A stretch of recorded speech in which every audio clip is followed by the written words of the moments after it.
Hello guys, and welcome back to another episode of Agree to Disagree. We are so glad to have you. I'm Ella. I'm Margaret. I'm Jacob. I'm Jackson. And I'm Atif.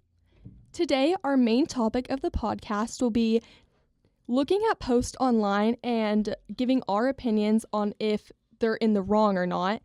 But first, we're going to have Margaret read some stories from our QR code. Okay, so the first question was, what is your most controversial opinion? And someone said, is Trump a good guy?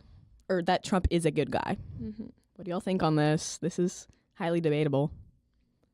I feel like everyone has their own political beliefs, and it could be determined on how you're raised. Personally, I don't really care that much about any of it. I don't really pay attention or listen to any of the news about it. All because I can't really do anything or change anything about it. You know what I mean? I can't vote or anything, so I can really. I 100% agree with Atif. Can't vote yet, so. Yeah, I agree with that. I mean, I'm not old enough to vote yet, so there's really nothing I can do. I don't think any of us are old enough to vote just yet. The next controversial opinion is that Glenn Powell is attractive. Yes. Is he the guy that plays that one guy In Anyone But Sydney You. Sweeney? Mm-hmm. Oh, yeah, he's hot. He's hot. I don't know why anyone would think that he's not attractive. I do not think he's attractive.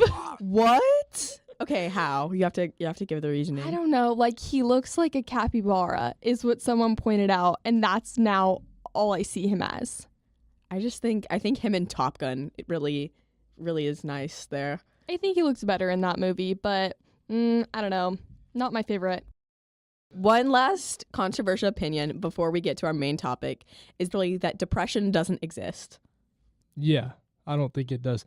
I think if you have the mindset, Wow. if you have the mindset, if you're like, oh, I'm depressed, and but you put that in your brain, then you're going to be depressed. But if you have the feeling I might be sad, but I'm not depressed, I think that depression is just in your mind and it's not real. I'm gonna speak on this one. So I have been diagnosed since the 6th grade as depressed, and a little bit of a raw and vulnerable moment here, but sometimes you can't help it, and there's a physical chemical imbalance in your brain. So I 1000% believe that depression is real, and it's something a lot of people struggle with without knowing that they struggle with it. I have to agree. I got diagnosed freshman year, and I think, Jacob, your response is definitely valid from a person who doesn't experience it. But I think when you do, no matter how hard you try, you're always going to have a different feeling. And I think it does exist. But if you put that label of depression, you can just be sad instead of depressed. Well, that's why there's medication. Well, I think that there's a difference between being sad and being depressed. Mhm. So 1000%. I haven't been diagnosed with depression, but my brother has it, and you can be sad, but there's a difference with depression. It's like Totally a agree. ongoing, never ending. The highs are really high, but the lows are really low. So I think clearly it does exist because it's a thing. I definitely do think depression is real, but I think a lot of people are just quick to assume that they are actually depressed without actually being it, you know? And sometimes I feel like they say it for an attention thing, you know? But I wouldn't say I've ever been genuinely Ian Gallagher, Monica from Shameless type depressed or anything like that. Wait, that's bipolar, my bad. But I definitely have been at pretty low states, but I've never been the type to go around telling people I'm depressed just for attention, you know what I mean? And that's what I feel like a lot of the population does. I think a lot of people do that, and not even just for depression, for a lot of things. Yeah, just in general. People will say, it's kind of like that whole middle school girl thing where they say their leg's broken and they wear a knee brace for 3 years. But anyways, let's get on to our main topic. Yes, so starting off, I know a few of us have gathered our stories, but I'm going to start us off for today. My story is, am I in the wrong for telling my girlfriend to suck it up around my clown figurines? Me, 26 male, and my girlfriend, 24 female, have been dating for 2 years. Since we started dating, she's known that I love clowns. I have several porcelain clowns displayed around my house on walls, hung from the ceiling on little swings and on shelves. I adore these weird little creatures. Well, last week I bought 2 Venetian masks from the thrift store, and they're in great condition. I got them for a decent price too. She hates them. She said they're creepy and give her bad vibes, whatever that means. I told her that I would take down the masks when she's staying the night, but I am not getting rid of them. She told me that was fine. Yesterday, she got up and told me that we needed to talk. She told me that she's sick of seeing my weird decorations and clown toys everywhere. They're ugly and creep her out. I asked her where this is all coming from because she has never mentioned my clowns before. And she said to me, bringing those ugly masks into our home was her last straw. And my obsession with clowns was charming before, but is now just disturbing. I told her that I would take down the masks when she was over, but 1, this isn't our home, it's my apartment. And 2, she's known about the clowns for years, and to try to stop me from decorating my place how I please is controlling. She told me either get rid of some of them or we're done. I told her to just suck it up while she's here, and if she can't, then I'll come over to her place every week. She did not like that answer and called me a child before leaving. I texted her to apologize for telling her to suck it up about the clowns, but she has not responded to me. So, am I in the wrong for telling her to suck it up about my clown figurines? No. What? She knew that you like clowns, and she's being very over dramatic, like trying to basically gaslight him into like saying he's sorry and he'll get rid of him by not texting back. Like, I don't know who she thinks she is. He likes what he likes, and she's known that, and she's being, you know what I'm referring to. Like, she's gaslighting, manipulating, and I don't like that. I'm with the guy on this one. I think I also might be a little on the guy's side, only because I think the girl just needs to realize that that man is not for her. And if she can't deal with the clown figurines, I don't think that that's a battle worth fighting. Snaps to that. Because why would you want to make someone change themselves for you? Because that just makes you look bad. So I think she's in the wrong. I think she needs to find someone without clown figurines. Yeah, I don't think the guy's in the wrong here. I mean, he's made it pretty obvious that he's into the clown stuff. So if she doesn't like that, or if something has changed, then it's just obviously not going to work out. Yes, I definitely could not live with that because clowns disturb me so much. So, I mean, I understand where the girl is coming from, but obviously the guy is in the right because it's his home and she knew that coming into the relationship. I think the guy's in the wrong because, like, he has a shawty, like, at his fingertips, and he's not willing to do whatever it takes to keep her, like, you know? You know what I'm saying? Okay. But I think they could have compromised. You could have just had less clowns, but I don't know. All right, so I have the next story here, and it is, am I in the wrong for refusing to pay for my sister's husband's surgery with my inheritance money / college money? My sister, 27 female, and I, 18 female, lost our dad a year ago. He was my only parent. Mom was never in mine or my sister's life. Dad left money inheritance for me and my sister, and she used her inheritance to get new cars and renovate her house. I live with my aunt right now because my brother-in-law didn't let me stay in with my sister. I'm planning on using my inheritance money to pay for college tuition. I've always wanted to be a doctor, but haven't decided which branch yet. My sister and I haven't been close. It started after she got married to her chronically ill husband, who was allowed to make backhanded comments about my dad and mock his illness and make a scene at his funeral. Oh my gosh. Only because he's ill and shouldn't be held accountable for his behavior.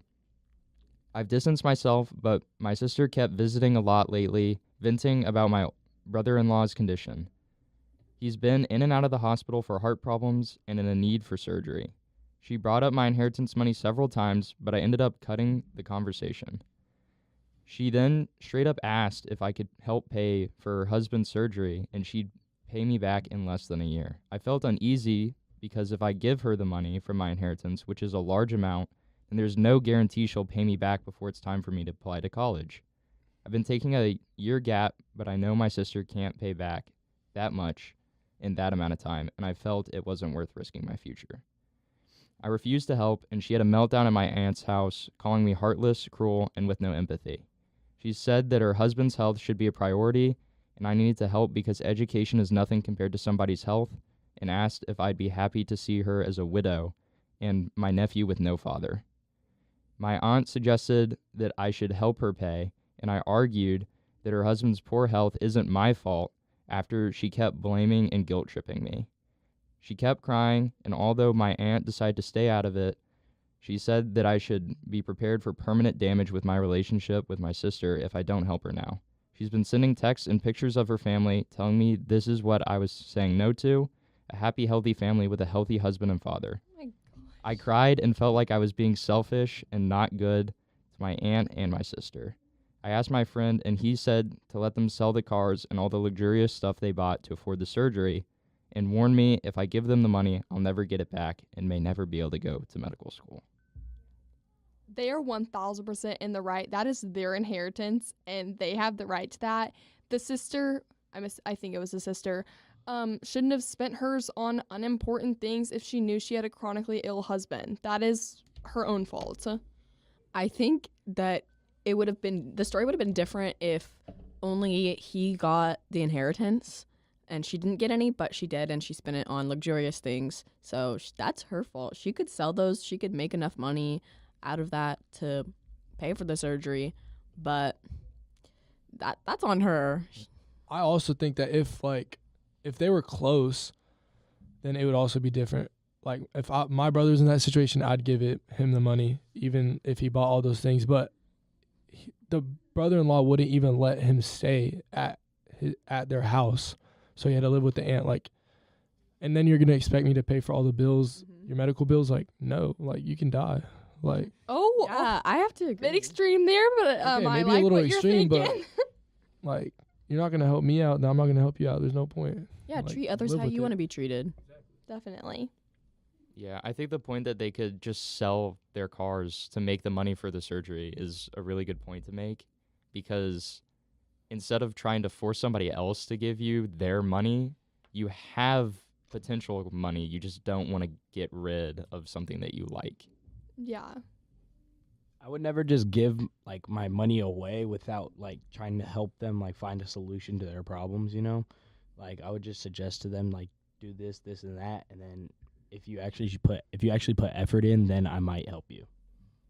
That's mine. All right, so I'm gonna read my story now. Am I the bad person for firing someone because his performance had decreased after both of his parents died? I'm the VP of sales at a software company, and one of our sales development reps' parents passed away at the beginning of April. Sadly, they were involved in a car crash and both lost their lives. Now the employee in question is very young, 22 years old guy, and has been with us for about 10 months now. He's a great employee, and we were thinking about promotions in the next 6 months for him. His job is high paying, one for a new graduation, about $90K with commission and base. So we expect a lot from this position. Because of the accident, we let him take a 1 month paid leave of absence from his work, and he's returned a few weeks ago, and his performance is severely lacking. He's super unmotivated, not cold calling out, reaching to prospects for the last 2 to 3 weeks, enough since he's come back. Our whole team has noticed this, and we decided to let him go because we feel like he needs months and months to be able to produce again, and we can't just wait that long. We called him into a meeting on Friday afternoon and gave him the bad news. He was very calm and rude about it, told us to go F ourselves, and got up and went to his desk, grabbed his things, and left. I thought this is very, very unprofessional and extremely rude. What do we think about this? I believe that they're in the wrong. They should have more sympathy for a young man who has just lost both of his parents, and they're like, you should have gotten over their deaths faster. Like, that is so inconsiderate and rude. I forgot, was the leave paid? Was he paid while he Yes, he was for a month. Did it say what job it was? Something in like software or something. What it was? Software company. Software company? Okay. I One mean, of the sales guys. Oh, sales rep. Okay. I think that's hard because grief strikes everyone in different ways and at different times. But you also have responsibilities, and even though that sucks, like, it's the real world, and we always have jobs and responsibilities. And if you can't keep up with that, there's someone else who can. And in a business standpoint, that company needs someone not lacking, and even though the circumstance is bad, and I mean, it's not good to fire someone who just lost their everything, but from a business standpoint, you kind of have to. Yeah, I agree with Margaret. And if I were in that situation and I was like the boss or whatever, I would just like put him on leave for like, like a period of time before he's like fully capable of coming back, and just give him a little break. I think that's really smart. Yeah, I feel like from a like it's a hard decision to make to fire somebody like that, but from a business perspective, I think it's necessary. They're not producing. You're paying them a lot of money, so it's a hard decision, but it's one that has to be made. Mm-hmm. Well, that is all for our podcast today. Thank y'all so much for watching or /listening. And we're agree to disagree.